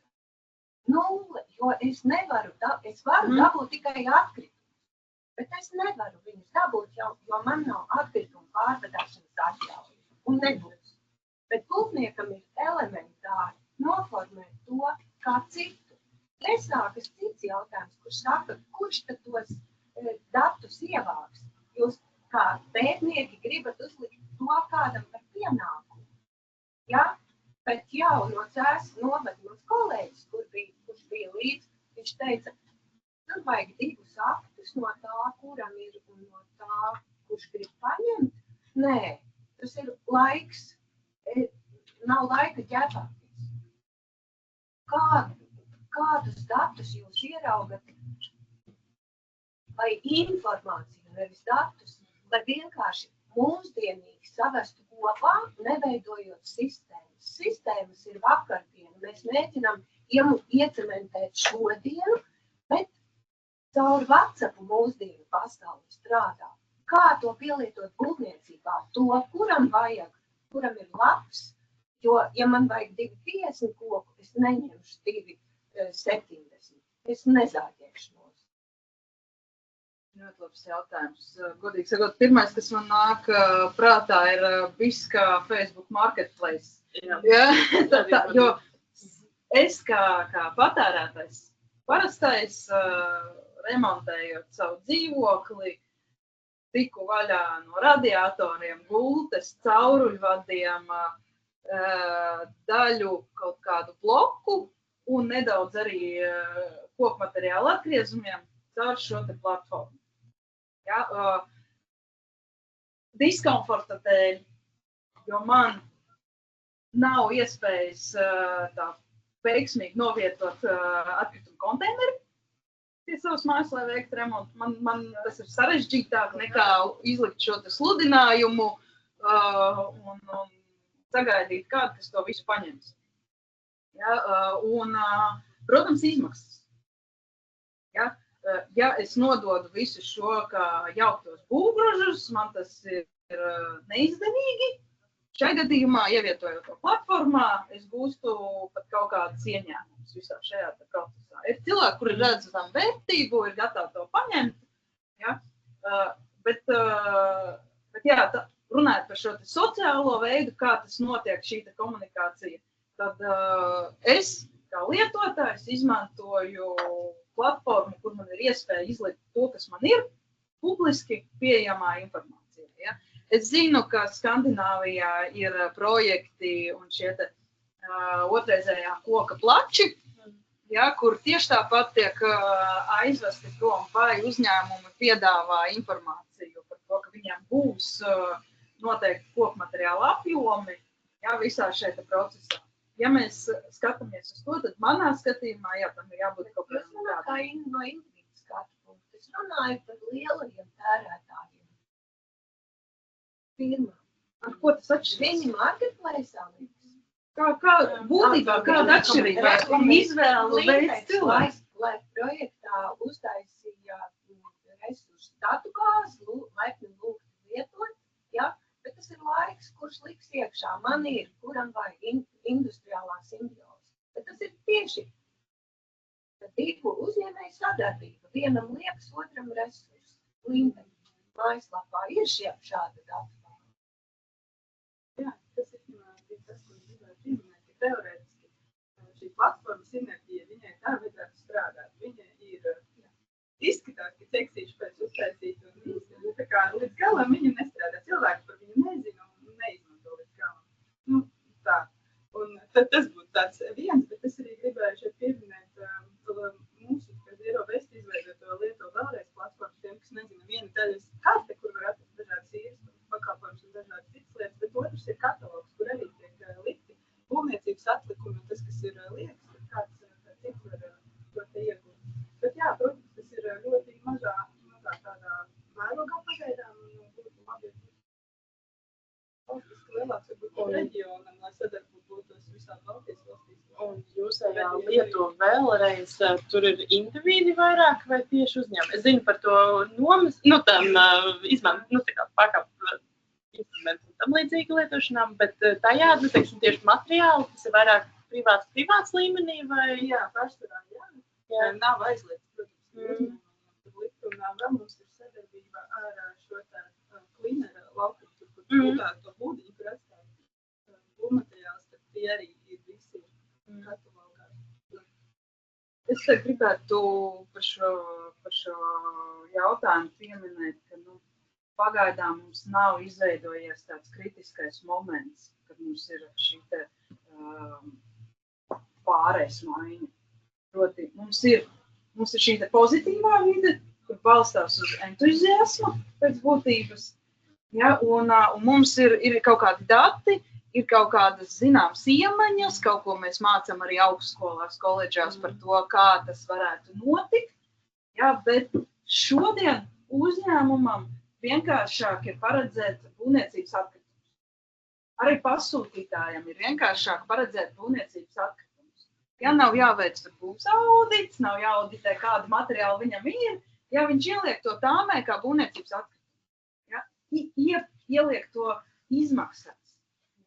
Ja mēs pieņemsim limitējam būvniecības atkritumu daudzumu, kas ir pieņemsim zaļajā publiskajā iepirkumā, ja šobrīd tas ir liels izaicinājums sasniegt šādi rādītāji, tad mums ir jāmaina to, kā mēs veicam šo būvniecības procesu, lai samazinātu šos atkritumu daudzumu. Līdz ar to mums rodas šī vajadzība pēc materiāla apritīguma. Ja, mēs radām šo kritisko masu šīm procesiem, ja, lai būtu pieprasījums, lai ne tikai entuziastiski indivīdi dotos uz aprits punktiem, ja, sev jautājumu risināšanai vai civilā kārtā, kā es pieņemsim risināt savus problēmas ar šie marketplace, ja, bet kad tas pāriet jau globālākā jautājumā. Ja, ir jābūt gan šiem pozitīvajiem, labi, ka mums ir jau šīs platformas, ir reģistri, ir BIS, kur mēs jau varam šos datus. Mēs esam izveidojuši augsni, pozitīvo pusi, ja, bet burkāns vienmēr ir divās pusēs. Ja. Ir burkāns un ir pātaga, ja, un līdz ar to mēs varam to dažādi stimulēt, radīt šo kritisko momentu, kad mēs mainām industrijas pieeja jautājumu. Bet es varu, arī Andrejs droši vien kaut ko grib vai pajautāt vai pakomentēt, bet tā doma droši vien, ko mēs arī, kad tikāmies toreiz valsts vides dienestā diskutējot, tas fons visu laiku jau ir parādās, vai tas, kas notiek privātajā sektorā, šajā gadījumā, piemēram, dažādās platformās, arī to, ko to Ludmila darīja, kad pozitīvi, kustība ir, tas veido to vilkmi, no kā valsts sektors mēģina izvairīties, kad nav uzskaitīta šī visa kustība, ja? Jo tas, ko mēs toreiz runājot ar Cēsu novadu jautājumu, no vienas puses tev ir materiāls, kuram ir izcelsmes vieta, ir pierādāmība un viss pārējais, viņš kaut kādā brīdī varētu nonākt pie kāda. Un to, ko grib valsts vides dienests izsekojamības principu, kas ir ok, lai varētu tālāk, piemēram, atkal materiālu plūsmas un saprast un visu pārējo, bet tad nonāk pie tā jautājuma, kad vēl jau tā objekta nav nemaz. Viņš vēl nemaz nav tapis, vēl nezinu, kāds viņš tur būs, vai būs vispār, nav pat, kādas numura, nekā nav. Varbūt arī situācijas, ka tas ir kaut kāds amatnieks, kurš ir izlēmis viņu kaut kādā laika posmā atjaunot un tālāk plūsmu veidot viņam citā virzienā. Tas var būt vienkārši cilvēks, kurš ir izlēmis nomainīt, kā es teicu, kaut ko vecu uz šo citu kaut ko, jo tas ir nokalpojis savu laiku, bet tas viss ir aizliegts, jo nav pretīm konkrēti no objekta uz objektu it kā var nodot un ar limitētu laika ietvaru. Un tas atved pie tā, ka, lai izvairītos atkal no ēnu ekonomikas, lai izvairītos no vai iekasētu nodokļus, lai uzskaitītu, lai pierādītu un visu pārējo, mēs esam salikuši tās barjeras ļoti daudz, un tāpēc tās plūsmas no vienas puses bremzējās, viņas nenotiek, jo jau uzprasītu lielajiem ražotājiem, ko mēs esam vairākas reizes prasījuši, vai viņi būtu ieinteresēti, protams, ka būtu ieinteresēti, ja būtu skaidrs saprotami kaut kāda plūsma. Vai nu tie ir kaut kādi drupināti elementi vai vēl kaut kas, bet tā plūsma joprojām ir limitēta. Tā kā tas pieprasījums it kā ir, bet ir joprojām tie faktori, kas liedz, un viņi sarežģīja patiešām to procesu, ka tev ir jāliek tie dokumenti pie dokumenta, un tu nevar to vienkāršo plūsmu līdz pat tam, ka tu varēji vienkārši ķeksītiem sistēmām, piemēram, tajā pašā BISā atzīmēt, ka konkrētu apjomu materiālu es nododu Jānim Bēziņam tādā un tādā pagastā. Vai mēs ticam, ka Jānis Bēziņš tos materiālus neizmetīs mežā kaut kādu iemeslu dēļ vai vēl kaut ko izdarīs ar viņiem? Tā ir tā ticība, tā ir tā sabiedrības kultūra un tālākā izsekojamība, un tāpēc atgriežās atkal pie tā arī tajā objektā, kurā viņš nonāk, vienmēr būtu jābūt interesei, kad viņš ir redzams, viņš ir zināms, lai viņam tālāk kustība varētu notikt.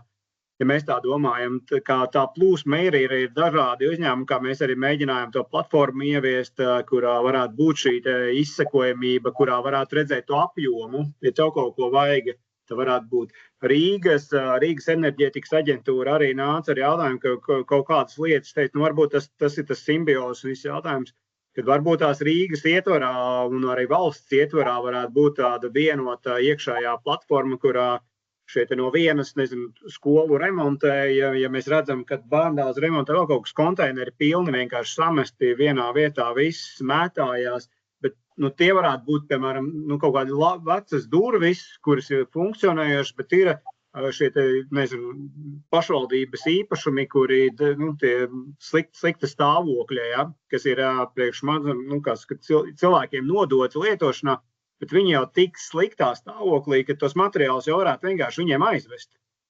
Un viņa tā kustība būtu ir tie daudzošiem, ka jūs ziniet no arhitektūras, tāpat tās arī Rīgas ietvaros, kur vienā vietā izņem ārā flīzes vai tos betonu segumus un pārvadz otru, bet tas jau var būt pašvaldības ietvaros, tas var būt valsts ietvaros, kad bērndārzu demontē, aizved uz turieni, kur viņus var izmantot kā jau labu materiālu, bet arī jābūt ir tai vilkmei.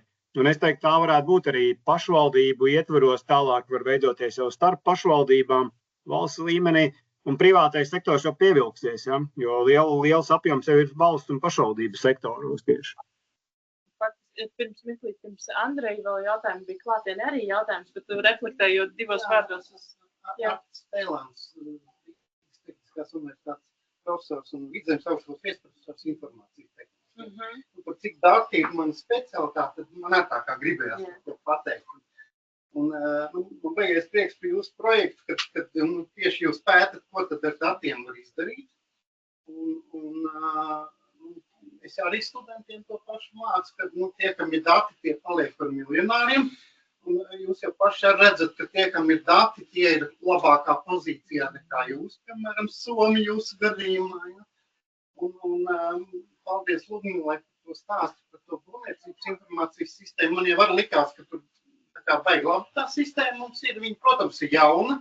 Protams, ka vecās lietas jāmeklē arhīvā, bet tās lietas, kas aktuāli tiek būvēts, renovēts vai vēl kaut kas, viņš zinām apjomā viss nonāk tenī visā.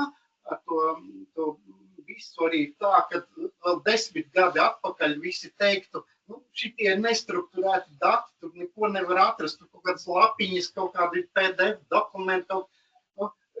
Tagad tehnoloģijas ir tā attīstījušās ar šiem lielajiem valodu modeļiem, ka praktiski kurš koledžas students uzrakstīs algoritmu, kas atradīs absolūti vajadzīgo lietu jūsu tā saucamajos, varbūt pat nestrukturētajos datos, ja brīvā tekstā. Jūs paši arī tur ar speciālu programmu meklējāt vajadzīgās lietas un kur veiksmīgi atradāt. Ja. Par tiem formātiem arī tur baigi varat būt mierīgi pēc 20, ir taču mums arī elektroniskie arhīvi un valsts arhīvā liela daļa glabājas elektroniski un ir visādi normatīvi, ko darīt ar tiem datu nesējiem, kā viņus pārtransformēt uz aktuāliem datu nesējiem, tad tur visur tā likumdošana par tiem arhīviem parūpējas. Protams, mēs pat uzskatām, ka tie digitālie arhīvi mazāk apdraudēt nekā papīra arhīvi, jo tiem vēl tur ugunsgrēks var šitiem tā lielāka drošības pakāpe tur izbūs kārtībā. Bet runājot par datiem, protams, ka tas, ko es gribēju pateikt, ka tas datu apjoms nenormāli pieaug. Kā es teicu, tie, kas tos datus saglabās, viņi būs labākā pozīcijā. Man ir tāds piemērs arī pašā jūsu pieminētajā Norvēģijā. Es tur aizbraucu pamakšķerēt un satiku vienu latvieti, kas tur tieši saliekamās mājas būvē, rūpnīcā strādāja. Viņš saka, tur baigā problēma.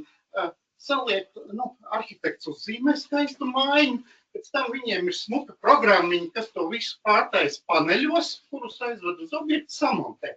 Tad algoritmā ir maza kļūdiņa un bieži gadās, pa visu māju kaut kād pāris mezgli, kur tek iekšā vai pūš iekšā vai vēl kaut kas notiek. Un tad nopūst stūris un koku būvniecība kļūdas nepieļauj. Tad betons vēl stāvēt, koks sapūst uzreiz. Un tad es viņam teicu, bet paskaties tev, kur ir sensori, kas maksā 10 eiro, tev uz to mājas cenu, tu salikt var uz katra baļķa pa 2 sensoriem, ja tas baļķis būs mitrs, nu, tev būvniekam jau paziņos, kad ir kļūda kaut kāda tev baļķiem nepareizs režīms, viņi ir mitri un brauc un remontē, nevis nopūšamā, bet novērst cēloņus. Ja? Viņiem arī baigi tas iepatikās, nezinu, viņi uzlikuši sensors uz katru baļķu vai nav, bet, nu, viņi teica eksperimentēs, bet, protams, ka tas lieta internets ļauj, nu, tagad es varu pateikt, cik bieži man slēdzes tiek mājās nomainīts, kurš vats nodeg un cik metri vada ir nomainīta. Tā informācija ir, jo tās sistēmas dod to informāciju ārā. Jautājums, nu, tie, kas uzkrās, tie būs labākā pozīcija. Tāpēc, protams, man baigi gribētos, ka tādā BIMā, ja? BIMā, ne, visu, un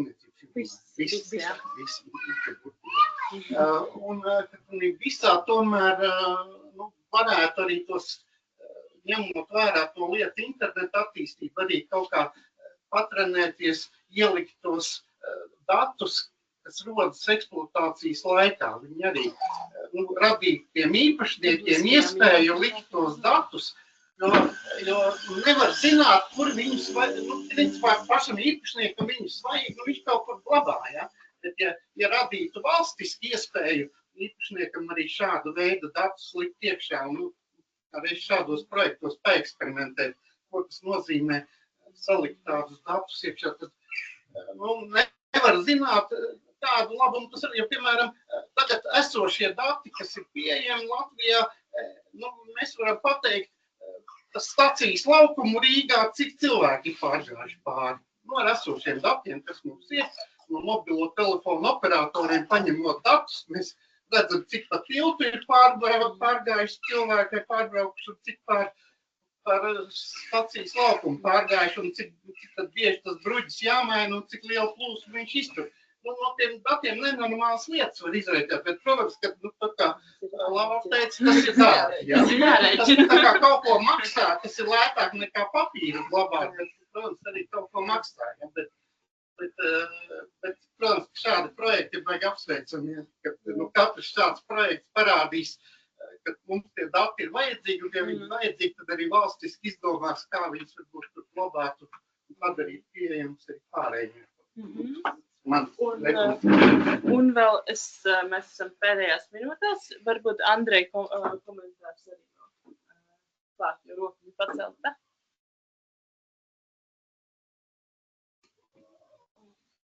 Vai tā bija vecā roka? Es nezinu. Tā bija varbūt vecā roka. Nē, tā nebija vecā roka. Jā, tad es tomēr gribētu jūs saukt pie diskusiju turpināt, ne jau šobrīd tieši, bet vispār turpināt un mēģināt saprast, kādus materiālus tomēr mēs varētu izmantot. Un tagad piedāvāšu divus variantus ātri tā izskatīt no savas puses, un tad jūs varētu līdzīgi turpināt ar citiem materiāliem. Lai saskatītu, ko mēs varam izmantot, ko nē, jo tad būs skaidrs vispār par kādiem materiāliem to informāciju vākt un kādu informāciju. Ne tikai apjomus, bet, piemēram, kaut kādiem parametriem jābūt materiāliem. Viens piemērs. Bruģis, ja, mums ir kaut kāds laukums, tagad demontē veco bruģi, ne jau tāpēc, ka maina, un viņš tur nolietots, bet vienkārši kaut ko maina, tur nevajag tagad bruģēt to laukumu, ja, tur kaut ko citu vajag. Viņš it kā daļai ir lietojams. Skaidrs, demontējot viņu daļai arī vēl saskrāpēs, sabojās. Un tagad paskatāmies no būvniecības puses. Tagad es gribu kaut kur citur būvēt kaut kādu citu laukumu un izmantot šo bruģi. Pirmam kārtam jāsaprot, ka, lai sabruģētu laukumu, tas bruģis, ja, vispār, viņš tur sastāda kaut kādu niecīgu daļu. Rūpīgi sakot, lai izbūvētu laukumu, man jāsamaksā 50 eiro par kvadratmetru, un tas bruģis tur maksā kaut kādus, rūpīgi 10 eiro, ja, kvadratmetru pats bruģis. Tad mēs redzam, ka tā ir tikai piekta daļa, ja, no tām izmaksām. Un tad tagad domājam, ja to bruģi, kurš ir kaut kādā laukumā, viņu vajadzēs sakramēt uz paletēm. Es nezinu, mašīnas tādas nav, tad tas ir roku darbs. Cik jāsamaksā cilvēkam, lai viņš varētu salikt to bruģi uz paletes, ja, tad pēc tam to bruģi vajadzēs kaut kur vest. Iespējams, vēl viņš pagaidu noliktava kaut kāda būs, viss tā vešana, tas ir transports. Transports rada CO2, ja? Tāpēc šeit ļoti vajag piedomāt, ja, kuri ir tie materiāli. Nu, materiālam tiešām jābūt vai nu ar augsto pievienoto vērtību, nu tādi materiāli. Nu, tas nav ne flīzes, ne parastais bruģis. Nu jā, tas varētu būt granīta bruģis, tas skaidrs, tad kaut kādam dārgam materiālam. Vai nu tādam materiālam, kuru mēs varam ļoti vienkārši pārstrādāt, nu tā kā es saku tur, sasmalcināt visu, ja, un pārvest kaut kādas pildvielas vai šķembās, ja, kur mēs varam milzīgos apjomos ar milzīgām mašīnām, nu, kur tā mazāk CO2 izmeši, ja, jo ar lielo mašīnu var aizvest, nu, krietni lielāku daudzumu, bet tas izmešu daudzumu, nu, viņi tādas salīdzinoši ekonomiski tā ziņā. Un var arī uzglabāt kaut kādus lielos plačos. Tas ir viens variants. Nu, nevis variants, bet viens veids, ko es paskatījos, bruģis. Tad skatāmies kaut kādu citu, ja? Tie paši radiatori. Nu, jūs demontējat ēku, jums palika radiatori, nu ne jau tāpēc, ka viņi ir slikti, ja? Bet nu vienkārši ēka nav vajadzīga pēc funkcijām. Nu bija skola, varbūt tā skola pirms 2 gadiem tikai ielika radiatorus, tagad to skolu grib demontēt. Es gribu ielikt savu projektu. Nu, jautājums, kurš man atļaus? Jo pēc mūsu būvnormatīviem jābūt atbilstības deklarācijas, certifikātiem, ja? Nu labi, kaut vai varbūt tur ir, bet kurš uzņemsies atbildību, ja? Kurš apakš uzņemsies atbildību, ja pēc tam tas radiators tur tecēs, pēc tam aizpludinās veselu dzīvokli, dzīvokli vai telpu, ja? Kur jau uztaisīta visa apdere, ja? Un sabojas visu pārējo, vai nu varbūt tur jau cilvēki dzīvos, ja? Un radīs milzīgus apgrūtinājumus cilvēkiem. Tā ir milzīga atbildība, ja? Tāpēc, nu, privāta kārta, ja, cilvēks var pats aizbraukt, paņemt tur, nezinu, 5 radiatorus savu dzīvokli ielikt, visticamāk pats ielikt, vai nu, ja viņam meistars liks, ja, tāpat tas cilvēks uzņemsies. Bet ne katrs grib tādu lielu risku uzņemties, ja? Vai nu uzņemas tie, kuri tiešām ļoti labi saprot, tā, vai nu tie, kuri vispār nekā nesaprot un viņi neapzinās to risku, ja? Tāpēc es jūs pirms vispār kaut ko vākt kaut kādus datus, aicinu padomāt, ja, par kādiem materiāliem mēs vispār varam runāt, ja, lai tas būtu liederīgi.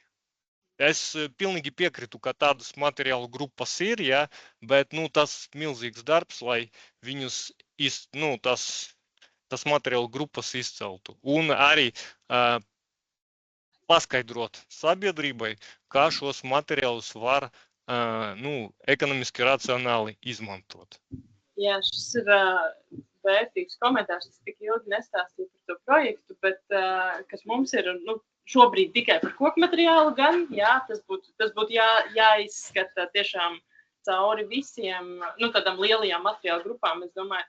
Bet tur tas mērķis arī, tiešām, kāpēc man ir šīs te mocības caur neesošo statistiku un viņas tā kā radīšana ir reāli, lai pēc tam kolēģi ar dzīves ciklu aprēķiniem sarēķinātu gan tos ieguvumus vai zudumus no šī te procesa, gan ekonomiski, gan arī no izmešiem, CO2 skatu punktu. Un tad mēs projekta beigās saprotam, vai reāli jēdzīgi ir šo te koku materiālu tā transportēt un caur šo te kaskadēšanu arī tad iedot tos ekonomiski un vidēji sakarīgākos scenārijus, kā viņu kaskadēt. To lielo baļķi, vai ir viņu vērts vest kā baļķi un likt nākamajā vietā kā baļķi, vai tomēr no visiem procesiem jēdzīgāk būtu viņu jau pārvērst nākamajā materiālā, šo te salīdzinājumu.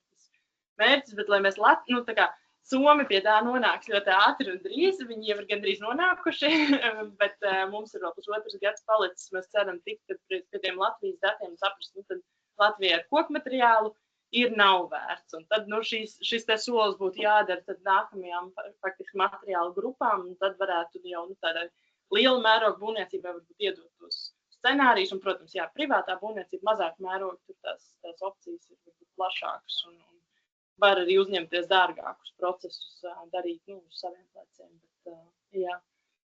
domāju, ka mēs esam sasnieguši laika beigas arī, un man prieks par atsaucību, par komentāriem, par jautājumiem, un arī tiem, kas ir tiešsaistē, un tiem, kas skatīsies šo te atkārtojumā. Un, jā, paldies par dalību, un es domāju, mēs gaidīsim uz nākamajiem jaunās būvniecības skolas pasākumiem. Paldies!